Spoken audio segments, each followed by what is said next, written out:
Ajantasainen nykytilanne toimii pohjana projektin visuaaliseen suunnitteluun.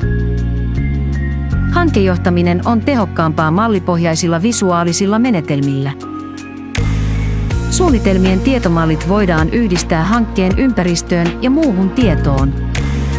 Paikkatiedot tarjoavat tarkempaa tietoa alueesta ja siellä sijaitsevista kohteista.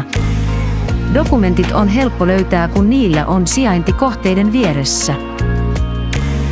Suunnitelmien sopiminen yhteen ja ympäristöön varmistetaan visuaalisesti. Tietokantahauilla löydetään halutut kohteet isoistakin usean mallin aineistoista. Visuaaliset ohjeet varmistaa tehtävien suorittamisen tehokkaasti ja laadukkaasti. Laatu on rakennettu sisään automaattisilla tehtäväkierroilla ja tarkastuslistoilla. Avoimella yhteistyöllä hankkeita kehitetään yhdessä tehokkaimmin.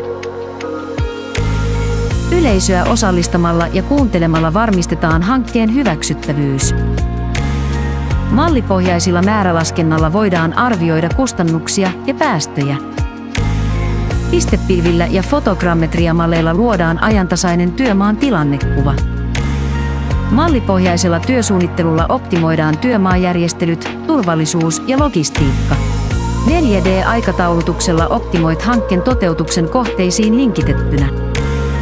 Resurssien hallinnalla maksimoit käyttöasteet ja tehokkuuden. Kustannusten hallinnalla optimoit kustannuksia ja varmistat budjetin toteutumisen. Kestävyyden hallinnalla optimoit päästöjä ja varmistat ESG-tavoitteiden toteutumisen.